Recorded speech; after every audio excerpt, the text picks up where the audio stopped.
You're listening to the Black Eagles podcast. Ahmet Dursun Sergen aldı. Sergen Bülent yan yana. Sergen Bülent. Sergen. Yanında Tümer var. Tümer'e doğru attı. Kaybetti. Tümer topu aldı. Sergen aldı.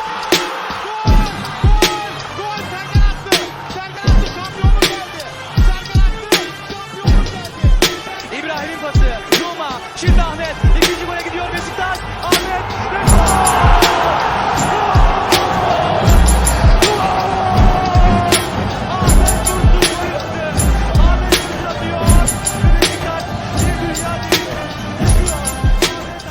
Welcome back, everybody, to episode 243 of the Black Eagles podcast.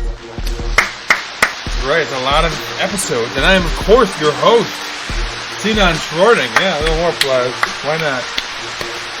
Back again, live from New York City, where late summer, has arrived. The weather, still hot, but quite lovely.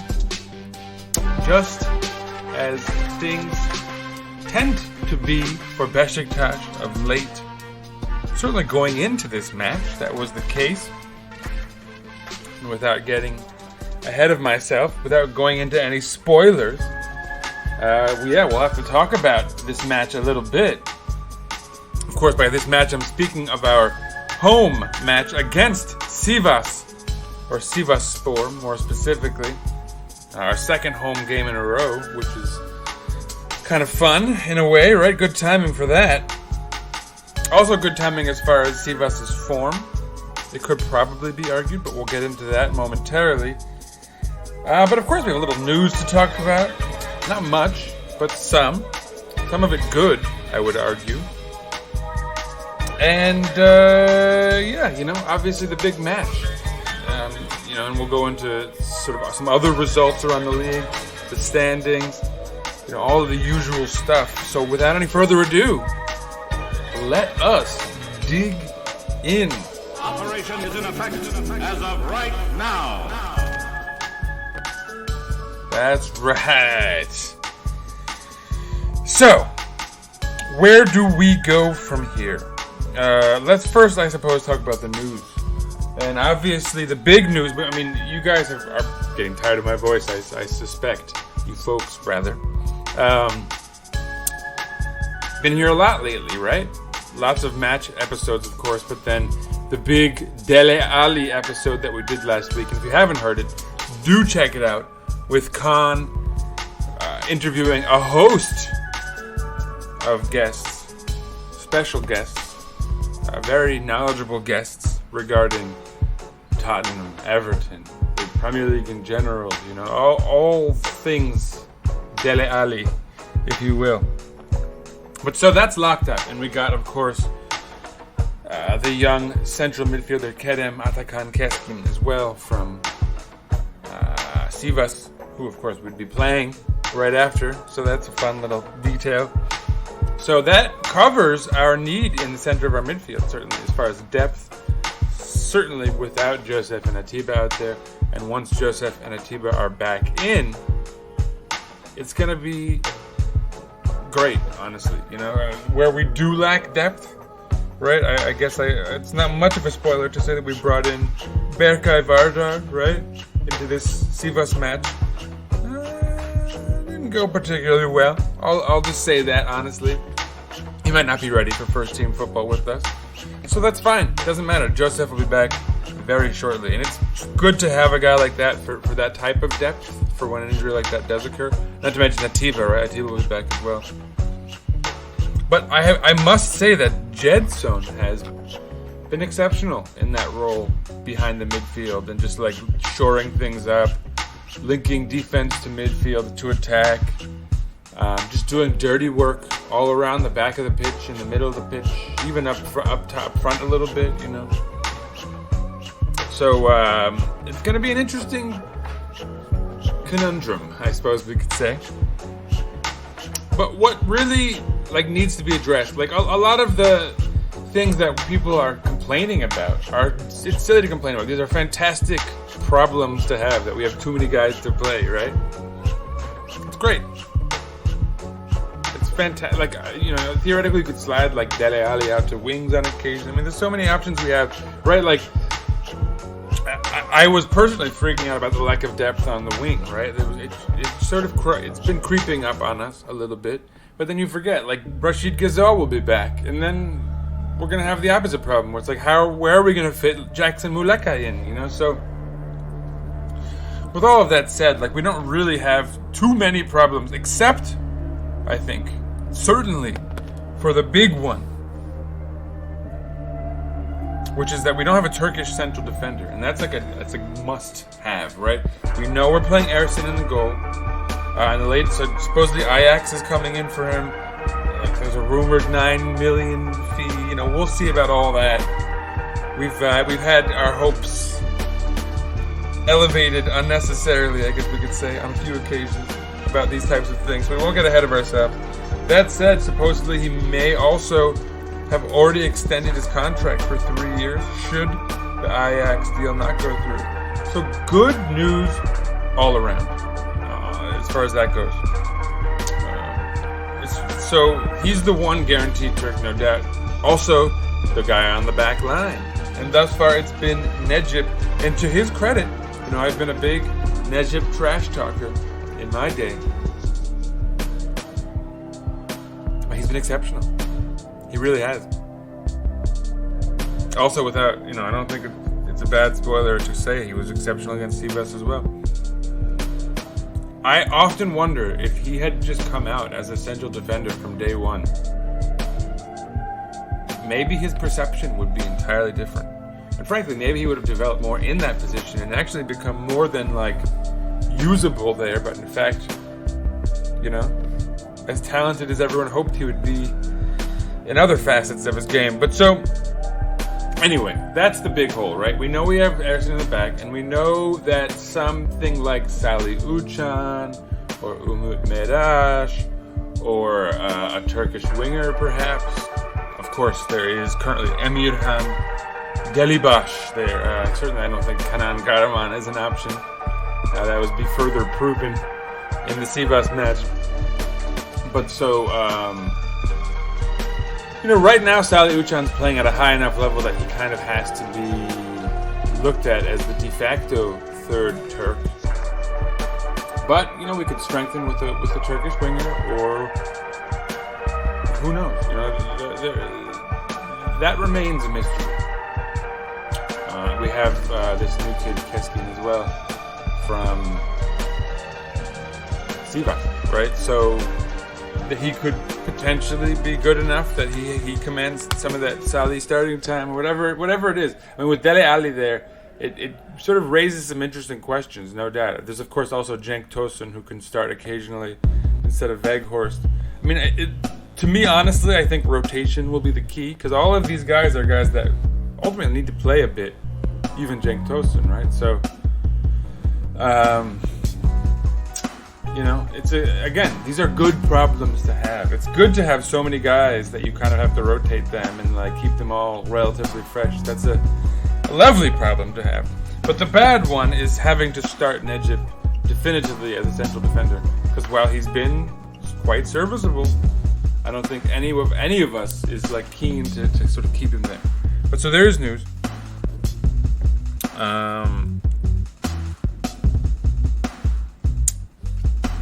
Sercan Dikme brought up Koray as a guy who has been back in the fold, back in the news cycle. That would obviously address a huge need. But then Murat Üzen came in today with some more details, saying Beşiktaş turned to a long-desired player in the transfer of a stopper. Bids have been revised and made. I will not name names. There were others who wanted it.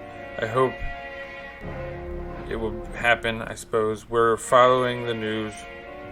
Again, it'll be a loan with an option to buy.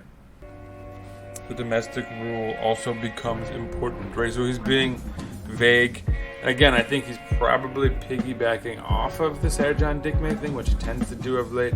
That said, he seems to suggest it's the other option, right? So which I think is Kaan Ayhan, So there again, Koray Gunter, Kaan Ayhan. I've said from the beginning, either one would be an asset. I think an upgrade over Necip, at least, and very helpful as far as the Turkish limit. That again, we need those 3 Turks out there. So it shouldn't be. That should be a priority, rather. Now, it's worth noting, Koray Gunter is 28. He just turned 28.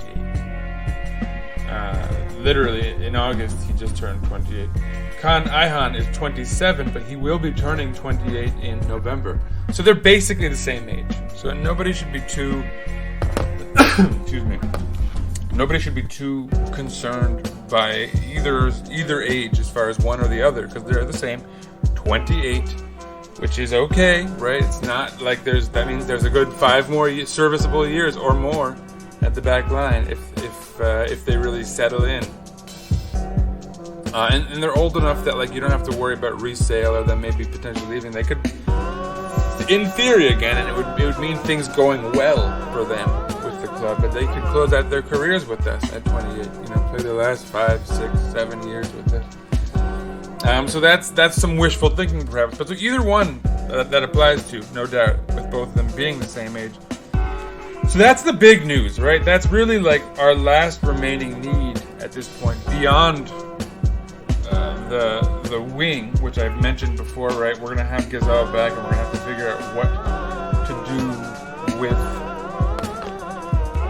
Jackson Muleka. But he could play over Nkudu. Obviously, we might have to try him more on the left wing. I think Nkudu's form raises questions regarding that, but on the other hand, we all know how injury prone he is and how it's probably safer to have him slotted in as a super sub rather than the de facto answer. But so, either way, with Ghezal back even, we still lack the 4th wing. Right? We have a backup, whether it's Nkudu or Muleka. Nkudu is sort of restricted to the left side for the most part, whereas Muleka has proven, he's shown strength on the right. We actually have to see him perform on the left still, but I don't think it's a stretch to imagine it happening. But so, the biggest option we've heard, and the only really one that we've sort of been hearing about, is Sidiki Dembele, who's actually somehow Scottish, but he plays for Bournemouth in England. Premier League.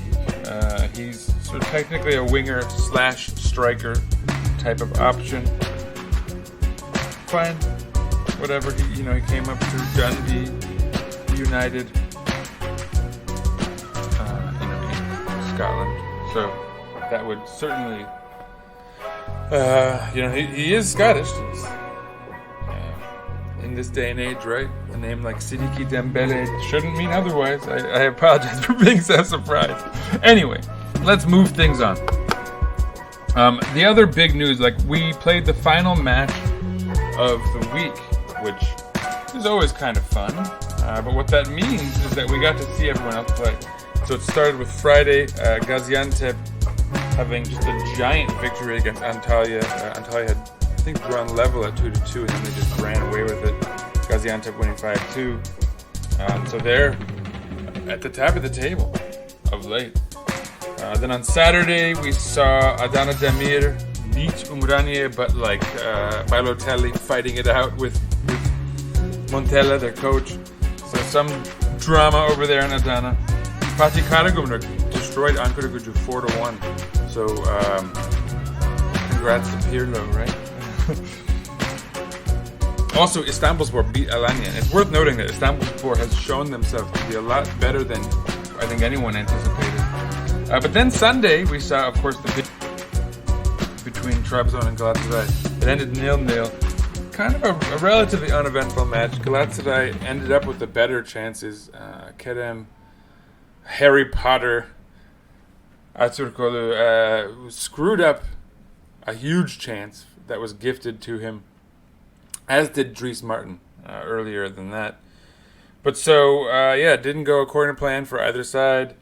0-0 was the final result. And so finally on Monday, yesterday, or August 29th for those listening after today, we would see Konya defeat Fenerbahce.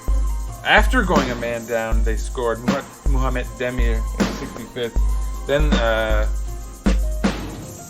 it would level out. They'd both be down to 10 men not much later. Difficult W for Konya, but they got it over Fener. And they needed that. They started out quite poorly, for sure. So all of that meant that we were in an interesting position. If we were victorious by basically 2 goals or more, we would be sole possessors of the first place mantle. Granted, 4 matches into the season, but might as well set the standard, right? So let's talk about what happened in this match. So first of all, lineups. Ersin Destanoglu in goal. Necip Uysal and Romain Saiz on the back line with Arthur Masuaku and Valentin Rosier on the wings of the defense. Salih Uçan and Jedson Fernandes in the back of our midfield with Dele Alli coming right into the lineup ahead of them. Jackson Muleka starting on the right side of our midfield and Georges Cavin Nkudu on the left with Wout Weghorst up top. Pretty much our strongest lineup right now without Joseph available and without a better option at right central back. We'll have to have that resolved eventually. On our bench, why not, right? Berkay Vardar, Umut Meraş, Kenan Karaman, Kerem Keskin, or Kerem Atakan Keskin, Cenk Tosun, Emre Bilgin, Francisco Montero, Emrecan Uzunhan, Wellington, and Ozan Akun. Only Atiba and Joseph listed as injured, though we know Ghezal is injured and hopefully, coming back very soon. The fact that he wasn't listed as injured is actually quite good in that sense. And I just said that was our strongest lineup, and I forgot that Ghezal wasn't even in it. Muleka would do well without giving anything away. Let's talk about this match. First of all, in the 7th minute, Arthur Masuaku showing our intent, sending a nice cross in from deep, finding Jackson Muleka. Both he and Weghorst were sort of ready for it, I think you could say. And Muleka was in the right position and heads it just wide, but early intent, you like to see it. And sure enough, just 4 minutes later, Nkudu to Weghorst.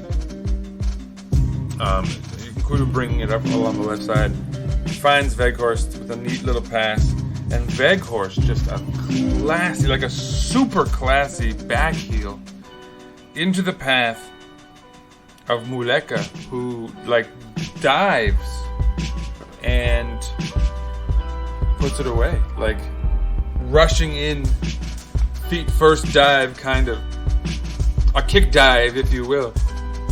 But yeah, it was fantastic. It was absolutely an epic way to begin the match, and I think we were all quite happy with how things had gone for the most part. But for anyone especially demanding, they would be satisfied too. Not much later, just 17 minutes later, in fact.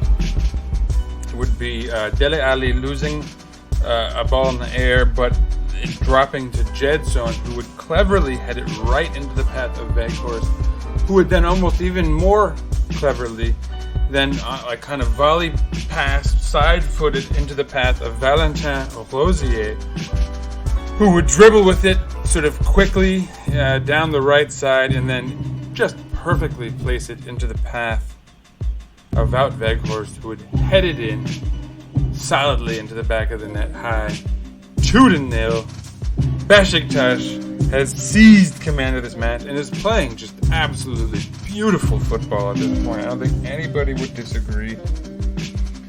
39th minute, Erdoğan Yeşilyurt gets himself a yellow card. I didn't do their lineup. It's alright. Who cares? Erdogan Yeşilyurt gets himself a yellow card, giving a free kick to Salih Uçan from pretty deep, but that wouldn't dissuade him from giving it a go, and he would put on a lovely shot on target perfectly, forcing a diving save from Şaşal Vural, a guy many will recognize who followed the Turkish league over the years. And I mean, it's definitely, I think, worth noting. He had a really good game. He made a huge number of saves, 7 by the end of the match. So despite allowing these goals here, I don't think he should hang his head too low. But yeah, sure enough, a lovely shot from Salih Uçan, saved well, giving us a corner kick. Masuaku would take it from the left side, and it would fall perfectly into the path of Jackson Muleka, the Democratic Republic of Congo connection between the two of them. Both Masuaku and Muleka play for the national side of Congo and connect there with the assist and the goal. Muleka, his second of the match. I said this a long time ago. I said Jackson Muleka is probably going to low-key be the big signing that, like, even while others gain plaudits and bigger names kind of, reestablish their careers, hopefully, right, all of that stuff, hopefully we're winning and all that, but I think the kind of engine behind it all will be Jackson Muleka being a consistent contributor when other guys maybe aren't quite stepping up. Sure enough, 2 goals here. And that would be it going to the half. I guess, by the way, it's worth mentioning that Muleka, I don't know if it was really his head or his chest that he used to drive into the back net. It didn't matter because the result was the same. But yeah, there would be one last opportunity for, I think it was Leke James, the 29-year-old Nigerian striker who started for them. But he handed it down, obviously illegally, into the path, gets a shot off. Ersin makes a fantastic save, scrambling across the goal line, and it wouldn't count because it was a handball to set up the shot. But I felt like it was worth mentioning that Ersin did make this fantastic save that didn't count statistically. But that would be it for the half. And going into the second half, we would get some subs. Kaan Arslan, a name many will recognize, in for Charilaus Charisis, the Greek Sivasspor player. Robin Yalchin would enter the game for Kader Keita, and Aron Apindangoye would enter for Caner Osman Pasha. And in the 52nd minute, their first real chance, it would be Max Alain Gradel. I think that's his name. Gradel. He would take a shot that he could have probably done better with, sends it wide. Their first real highlight of the match, though, it's probably worth mentioning, besides the handball that led to the goal, or not goal, the save by Ersin. But so yeah, Gradel sends it wide. Berkay Vardar would enter the match for Salih Uçan. And that would be kind of a turning point for us because Berkay was clumsy and not particularly good. His passing was really off in this one. Clinton Njie would enter the match for Leke James in the 61st minute. Umut Merash and Kenan Karaman entering the match for Arthur Masuaku and Jackson Muleka in the 62nd. And in the 66th minute, on a counter, Valentin Rosier would, with quite a bit of energy behind him, bring the ball upfield and force a lovely save from Şaşal Vural on a one-on-one, but he created himself off the counter and really, this second half, Valentin Rosier really showed a kind of spark that you love to see. You really love to see. Perhaps the increased attention that getting guys like Dele Alli and Wout Weghorst and stuff, the media attention, is the type of thing that Valentin Rosier is hoping to thrive on, right? He wanted to make the French national team and stuff like that. So it's a good turn for him. And this season he's been fantastic. For anyone who was kind of concerned about last season, which I never was, he's come out, fantastically so far. Anyway, 73rd minute, a sub, Dia Saba, the Israeli, coming on for Fredrik Ulvestad. And Dia Saba was a guy I had never heard of until this match. I'm not going to lie. We try to see what we can gather about him. We know he's Israeli. He's a 29-year-old right midfielder. But so yeah, he would enter the match in the 73rd. As well as, 5 minutes later in the 78th, Cenk Tosun would come on for Wout Weghorst, and Kerem Atakan Keskin would come on for Dele Ali. So, if Valentin Rosier has learned a lesson here, which it seems he has, it's that he needs to be more active in keeping guys fresh, right? His system requires them running around a lot and pressing constantly, and so they do tend to get tired around the 60th minute. So it was good to see him react this time, kind of beforehand, and make some moves. Sadly, of course, the Berkay move didn't pan out, but I commend the thought, right? You also commend him being capable of playing academy players. Again, this might not be the one, but it's all right. Also, Kerem Keskin, right? This kid's 21 as well, so we're having a guy who shows the ability to play younger kids, which is always a plus, considering where we've been. And speaking of that kid, Keskin would make a lovely pass to Valentin Rosier in space, whose first touch was a little lacking, and so he wouldn't bring himself into a one-on-one like I think he might have been able to. And the end, Urochivci cut it out well for Sivas in that scenario. But Valentin Rosier, again, coming forward and getting active on the counter. And Keskin with some nice passing there. Or Kerem Atakan, I don't know what his name will settle on for him. But so, yeah, 83rd minute, a yellow card for Hakan Arslan. Not a lot of cards in this match, which, frankly, you really love to see, considering where we've been as a team thus far. And sure enough, in the 85th minute, they would finally strike 85th/86th. Agradel finding Dia Saba, and Saba sending in a shot that was just, it was a wonder strike. From a bit of distance, maybe the end of the penalty box, but just tons of power, perfect placement. I don't think Ersin had any shot at this. He's gotten some criticism for it, but I don't get it, personally. But so yeah, sure enough, they score 3-1. Too bad we couldn't keep a clean sheet, but it is what it is.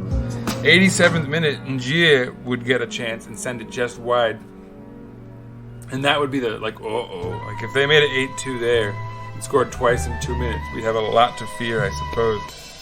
But in the end, the only real chance remaining would be Nkudu dribbling well, taking it all the way upfield, and then finally taking a shot from a tight angle, forcing another actually quite good save from Shashal Mural, because Nkudu placed it well. But that's how it would end. 3-1 at the end of full time.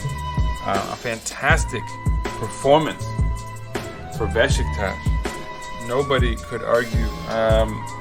59% of the ball for a change to their 41. The XG that I use apparently is quite conservative. They don't go up too high. But so for us, the XG was 2.05. For them, it was 0.72, which still commanding performance for us. 3-1, sort of just about right. 18 total shots, 10 on target for us, 6 with only 3 on target for them. So commanding performance in that regard, statistically, no doubt. We had 2 big chances, but didn't miss any. They had 1 big chance and missed it.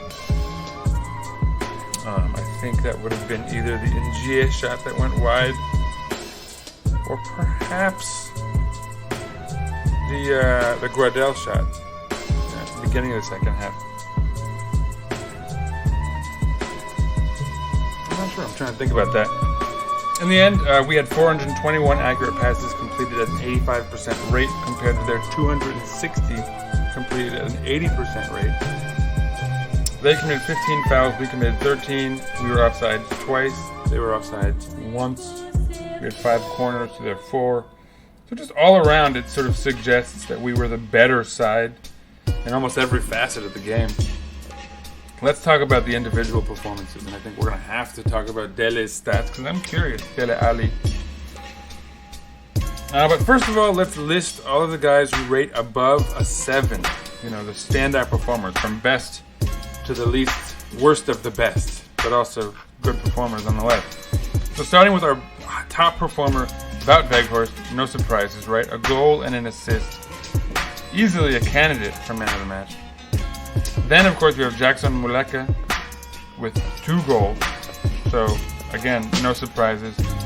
Then Valentin Rosier, who, of course, does have an assist, so that adds some stats to him. Then Masuaku, also with an assist.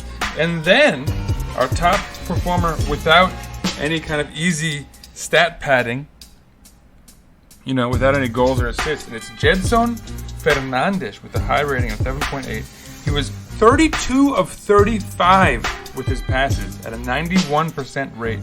Created 2 chances, had 52 touches, 3 out of 3 with his dribbles, 2 out of 3 with his crosses, 3 corners. He won 3 of his 3 tackles. He had 7 recoveries, 8 of 12 on his ground duels. He really just was a gritty, fantastic player for us. I'm not at all surprised to see his stats suggest the same. And in fact, I think his passing was the one aspect of the game where I was a little concerned initially. Like, his passing seemed light, much like Berkay's in this last match. But in this, you know, he shored that up very much, and especially in his last few games, he's been a standout performer, as far as I can tell. And the kind of performances that go under the radar for a lot of folks, because, you know, again, nothing too flashy, no goals or assists, but just did so much dirty work. I'm tempted to give him man of the match. Then you have, of course, Necip Uysal, who's solid in the back again.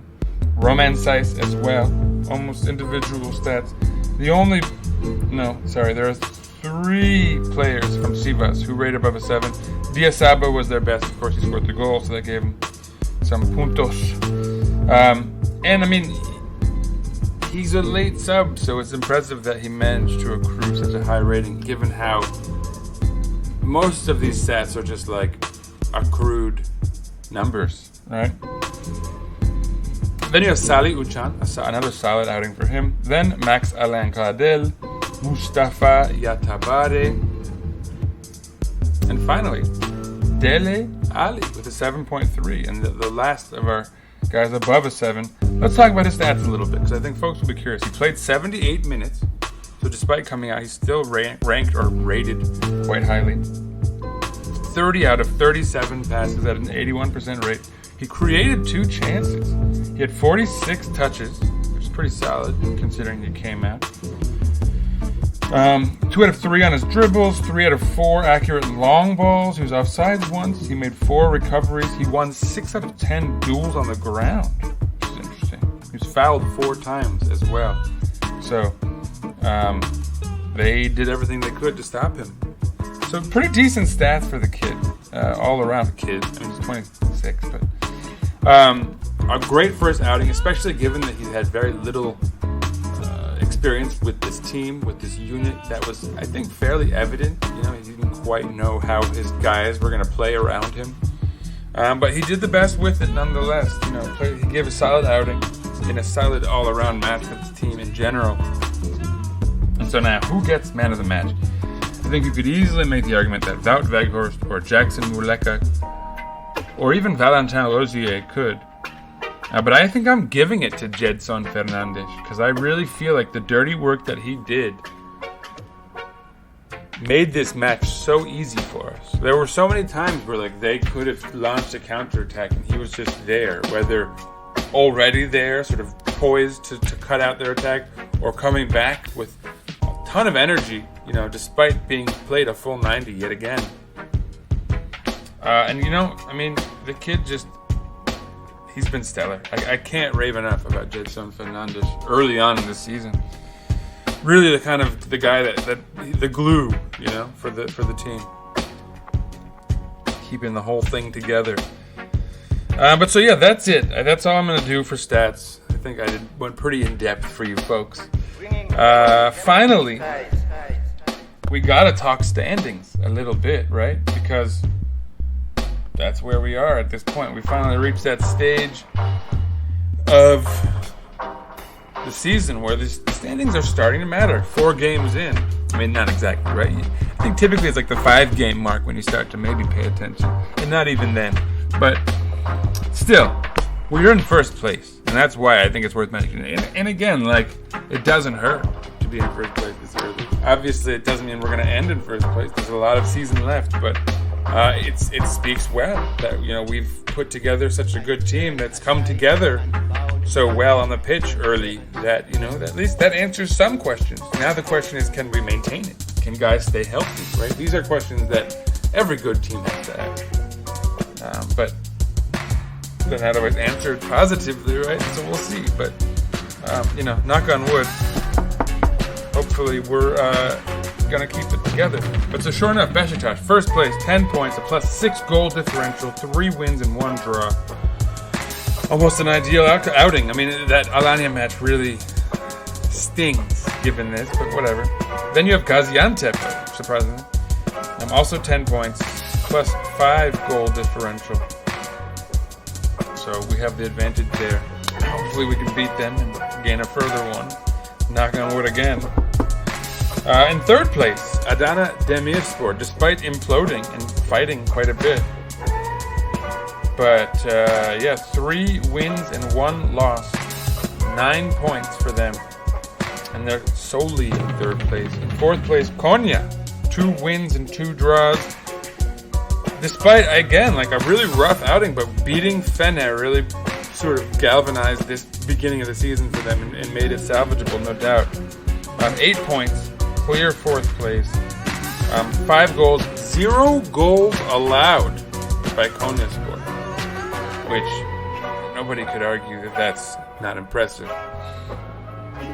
Then you have a bunch of teams with 7 points. Between 5th and 8th, you have Fener, Başakşehir, Galatasaray, and Trabzonspor. So a loaded group with 7 points. All of them have... Well, no, I take it back. Başakşehir actually has a game in hand. So they could be level on points with us when all things are said and done. That's right, they have the bye week this week. But so Fener, Galatasaray, and Trabzon each have 2 wins, 1 draw, and 1 loss. Başakşehir has 2 wins and 1 draw. No losses. They all have 7 points. Fener with a +7 goal differential. Başakşehir with a +6. Galatasaray with a +1. And Trabzon with a 0 goal differential. They've really struggled early on, and they struggled late in last season as well. So maybe it's not a giant shock to anyone, but they'll have hoped for a better start, no doubt. And that rounds out like the big teams and everything. Right beyond that, you have Kayseri with 6 points in 9th place. Antalya also in 9th place with 6 points. A little disappointing for them, perhaps. Certainly losing 5-2 against Gaziantep will come in as a disappointment for them. I guess the only thing I'll mention otherwise is the relegation zone where Hatay is at the bottom. Still a game in hand, having only played 3 matches thus far. But they're 0-3, having only scored 1 goal this season, having allowed 4, 0 points. Ankaragücü has 1 point, 1 draw and 2 losses. They also have a game in hand. Ümraniye does not have that game in hand, and they also only have 1 point. So 1 draw, 3 losses for them. And then finally in 16th place in that last relegation spot, because remember 4 teams are going down this year.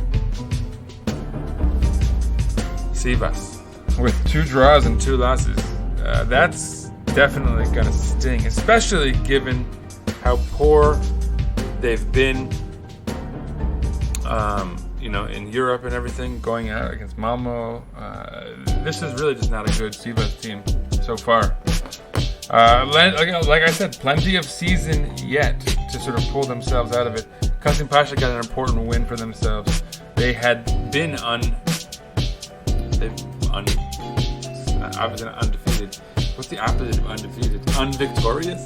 They were 0-3 going into it with 0 goals scored and 11 allowed. But they win 1-0 this week against Hatay. So Hatay is really in the dumps.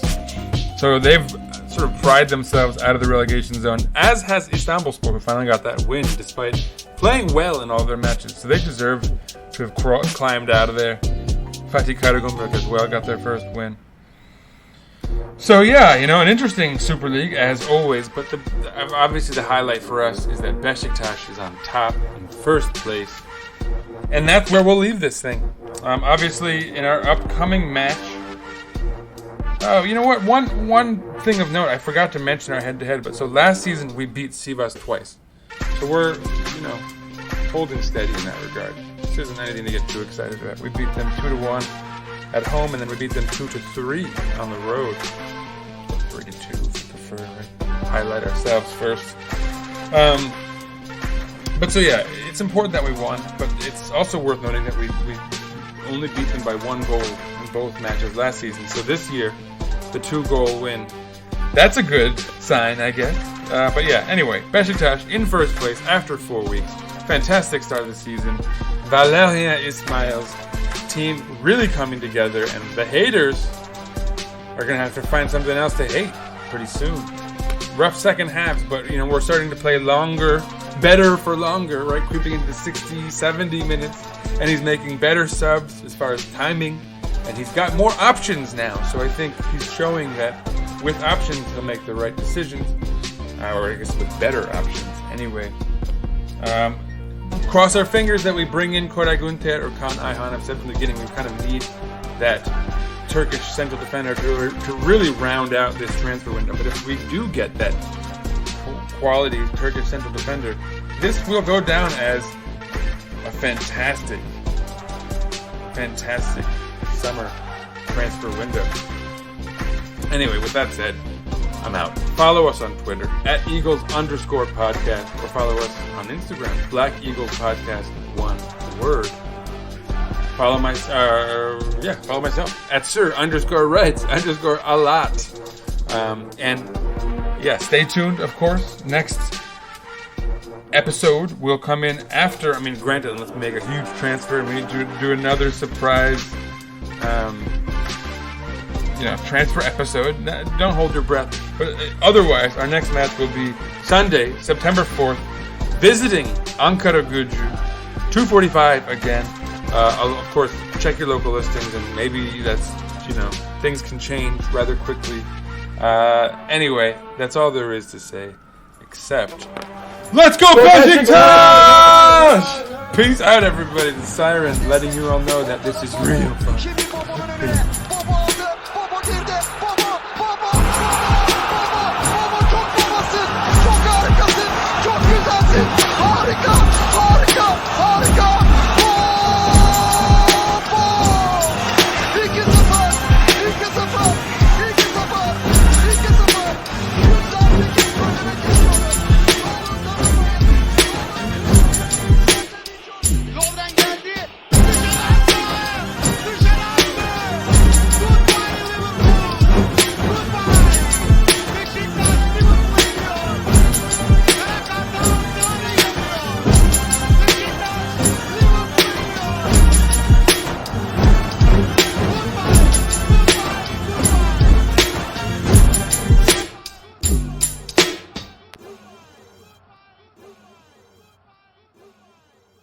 Beşiktaş International hopes you enjoyed this program.